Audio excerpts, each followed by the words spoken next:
कहानी की शुरुआत एक भागती हुई परछाई से होती है। धूल उड़ा रही बूटों की आवाजें, चीखते हुए आदेश और गोलियों की खनक। कुछ ही पलों में वो कैदी चारों तरफ से घिर चुका था। उसे घुटनों के बल बैठने को कहा गया। उसके सिर पर बंदूक टिकाई गई। चारों ओर सन्नाटा छा गया। ट्रिगर दबने ही वाला था, लेकिन ऐन वक्त पर कैप्टन रुक गया। अगला ही पल उस आदमी को घसीटते हुए कैंप की तरफ ले जाया जा रहा था। जैसे ही उसे जापानी कमांडर ईटो के सामने पेश किया गया, माहौल और भी भारी हो गया। ईटो की आंखों में कोई नरमी नहीं थी। बिना एक पल सोचे उसने अपने सैनिकों को सिर काटने का हुक्म दे दिया। जेम्स को कैंप से दूर एक वीरान जगह पर ले जाया गया। कैप्टन हिरानो ने उसे फिर घुटनों के बल बैठाया। जेम्स ने बिना किसी विरोध के जमीन को देखा। हिरानो ने अपनी तलवार निकाली, उसकी ठंडी धार जेम्स की गर्दन से लगाई और सही एंगल तलाशने लगा ताकि एक ही वार में काम तमाम हो जाए। तलवार हवा में उठी ही थी कि जेम्स अचानक पीछे हट गया। वार खाली गया। अगले ही पल गार्ड्स उस पर टूट पड़े, लेकिन जो हुआ उसने सबको चौंका दिया। जेम्स ने एक के बाद एक सबको गिरा दिया और अंत में हिरानो भी उसकी मार से नहीं बच सका। वो जान बचाने के लिए जंगल की ओर भागा, लेकिन जापानी सैनिकों ने उसका पीछा नहीं छोड़ा। घबराहट में वो उनके लगाए जाल में फंस गया। उसका चाकू नीचे गिर चुका था। निकलने का कोई रास्ता नहीं था। कुछ ही देर में उसे फिर पकड़ लिया गया और वापस कैंप लाया गया। उसे देखते ही कमांडर ईटो का चेहरा तमतमा उठा। उसने तीखे लहजे में पूछा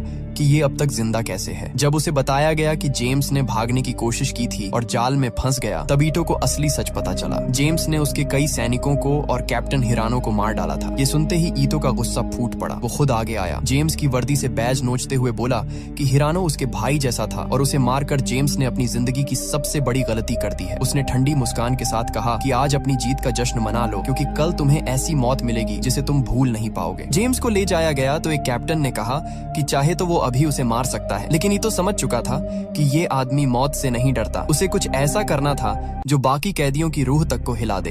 अगले दिन एक खौफनाक फाइट रखी गई थी। मकसद सिर्फ मारना नहीं था, बल्कि उसे तड़पा तड़पा कर खत्म करना था, ताकि उसकी मौत सबके लिए चेतावनी बन जाए। जेम्स को उसकी सेल में डाल दिया गया। बाहर 24 घंटे गार्ड्स तैनात थे। इस कैंप में उसके जैसे और भी कई लोग कैद थे, जिनमें से बहुतों ने इन्हीं दीवारों के भीतर इनकी यातनाओं के बीच दम तोड़ दिया था। रात उतरते ही सेल के भीतर धीमी फुसफुसाहटें गूंजने लगती हैं। कोई अपने जख्मों की बात करता है, कोई घर की। उसी अंधेरे में एक कैदी जेम्स के पास आकर धीरे से कहता है कि यहाँ भले ही सब कैदी हों, लेकिन फिर भी अंदर अपना मिलिट्री सिस्टम चलता है। अपने नियम है, अपनी चुपचाप चलने वाली कमांड। जो उन्हें नहीं मानता वो ज्यादा दिन नहीं टिकता। उसने ये भी बताया कि उनकी असली कमांडर अलग सेल में रखी गई है और कल वो जेम्स से मिलना चाहेंगी। जेम्स ने थकी हुई मुस्कान के साथ कहा कि पता नहीं वो कल तक जिंदा भी रहेगा या नहीं। जापानियों ने उसे खुलेआम मौत की धमकी दे रखी थी। जब बाकी कैदियों को पता चला कि जेम्स ने एक कैप्टन और 3 सैनिकों को मार गिराया है, तो पूरे सेल में खामोशी छा गई। कुछ लोगों ने सिर